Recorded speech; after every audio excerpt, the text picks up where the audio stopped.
지금 띄고 있는 소금이는 엉덩이 쪽에 뼈가 없습니다. 뼈를 아예 잘라내는 대수술을 받았거든요. 제가 피눈물 나게 후회하는 건 딱 하나입니다.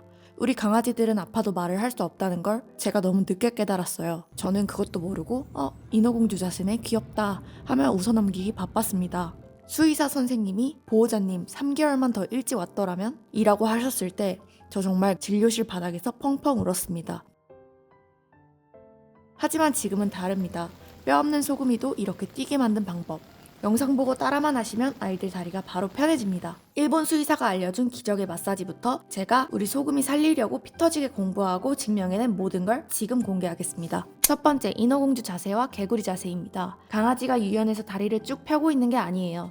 무릎을 굽히면 뼈가 닿는 통증이 느껴지니까 본능적으로 안 아픈 자세를 찾으려고 다리를 펴버리는 거예요. 특히 소형견이 밥 먹을 때나 쉴 때 항상 이 자세를 한다면 이미 슬개골 탈구가 진행되어 정자세로 앉는 것 자체가 힘든 상태일 확률이 매우 높습니다. 두 번째, 걷는 모습과 발톱을 보세요. 잘 걷다가 다리를 들고 깨끗발을 하거나 뒷다리 두 개로 동시에 토끼띠을 뛴다면 위험 신호입니다. 한 다리로 체중을 버티기엔 너무 아프다는 뜻이거든요. 꿀팁 하나 드릴게요. 발톱을 꼭 확인해보세요. 산책을 하는데도 유독 한쪽 발톱만 길거나 반대로 너무 닳았다면 아파서 발을 제대로 못 딛고 있는 결정적인 증거입니다. 세 번째, 졸리지 않는 하품입니다. 졸리지도 덥지도 않은데 계속 하품을 하고 침을 흘린다?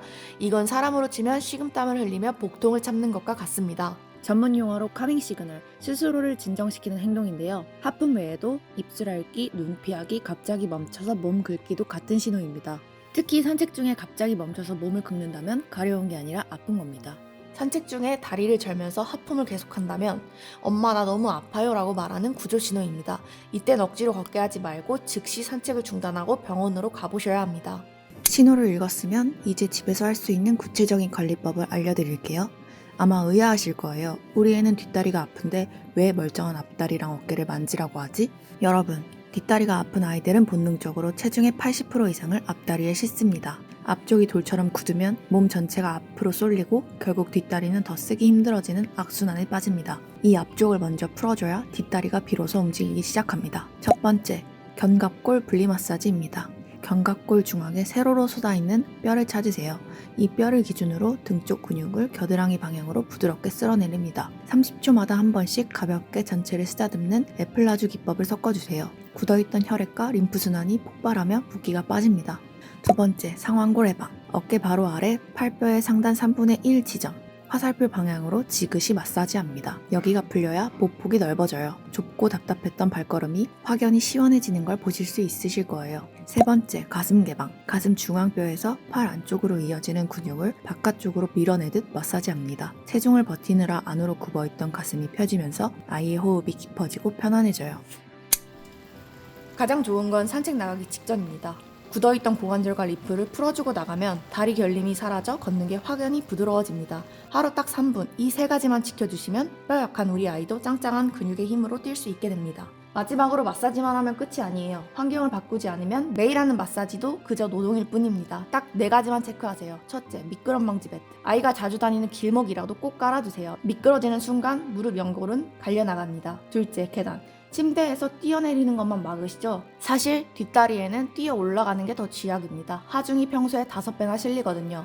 올라갈 때도 무조건 계단을 쓰게 하세요. 셋째, 체중관리. 살 1kg 빼는 게 진통제 열알보다 낫다는 말이 있습니다.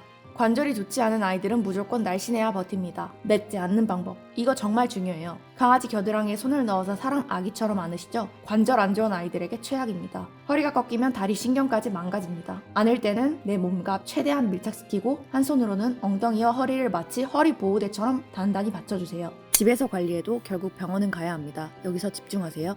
제가 소금이 수술시키면서 수십 군데 병원을 다니며 깨달은 과잉 진료 피하는 법입니다. 가서 딱 한마디만 하세요. 선생님, 우리 아이 슬개골 탈구 있나요? 이때 강아지 다리를 제대로 만져보지도 않고 대뜸 일단 엑스레이부터 찍어보시죠 하는 곳 조금 신중하셔도 좋습니다. 제가 소금이 때문에 밤새 논문이랑 수의학 전공 서적을 뒤져봤는데요. 전 세계적으로 쓰이는 진단 기준인 푸트남 분류법을 보니까 놀랍게도 엑스레이가 아닌 촉진, 즉 의사가 손으로 만져서 단계를 판단하는 게 원칙이더라고요. 심지어 초기 단계는 엑스레이상에서 뼈가 제자리에 있는 것처럼 찍히는 경우가 많아 사진만 봐서는 놓칠 수도 있다는 겁니다. 의사 선생님이 손으로 직접 뼈를 밀어봐야 빠지는지 안 빠지는지 정확히 알 수 있다는 거죠. 물론 엑스레이가 필요 없다는 게 아니에요. 뼈가 기형적으로 휘었는지 관절염이 왔는지를 보려면 사진이 꼭 필요해요. 하지만 탈구가 있다 없다 몇 기다 판단하는 건 기계가 아닌 의사의 손끝이어야 한다는 거죠. 기계보다 내 아이의 다리를 먼저 만져주는 병원, 촉진이 먼저고 엑스레이가 나중인 병원, 그곳이 진짜 실력 있는 곳입니다. 저는 강아지와 함께한 지 20년이 넘었습니다. 하지만 지금 제품에 있는 소금이는 부모님 도움 없이 처음으로 제가 온전히 책임지는 첫 번째 생명이에요. 출퇴근하는 1인 가구 가정으로서 출근할 때마다 혼자 잘 있겠지 했어요. 그런데 혼자 두는 것도 미안한데 아프게까지 했다는 사실에 마음이 정말 무너져 내렸습니다. 마음이 아픈 것과 별개로 현실은 더 냉혹했어요. 동물병원 문턱만 넘으면 기본 20만 원부터 시작해서 수술이라도 하게 되면 수백만 원이 순식간에 사라지잖아요. 소금이 수술비 청구서를 받아들고 손을 떨면서 저는 뼈저리게 깨달았습니다. 아프지 않고 행복하게 키우는 것. 이 두 마리 토끼를 잡는 유일한 방법은 결국 내가 똑똑해지는 것 뿐이구나. 그때부터 뻔한 인터넷 검색이 아닌 논문을 파고들며 공부했고 이 채널은 그렇게 탄생했습니다. 제가 피눈물 흘리며 배우고 효과를 봤던 것들, 집에서 당장 돈 안 들이고 해줄 수 있는 진짜 관리법만 골라서 알려드리는 공간입니다. 그런 간절한 마음을 담아 오늘 딱 3가지만 핵심 다시 짚어드릴게요. 이것만 꼭 기억하세요. 신호체크, 인어공주 자세, 깨끗발, 뜬금없는 하품은 살려달라는 구조신호다. 두 번째, 홈케어. 산책 전 5분 마사지로 굳은 뒷다리를 풀어주고 안을 때는 반드시 엉덩이를 받쳐주세요. 세 번째, 병원 선택.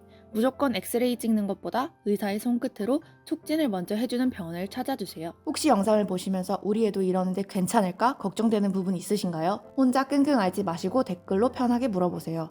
저도 그 막막한 심정 누구보다 잘 아니까 제가 아는 선에서 최대한 알려드릴게요. 소금이 친구들은 뼈 깎는 아픔 겪지 않길 진심으로 바랍니다. 감사합니다.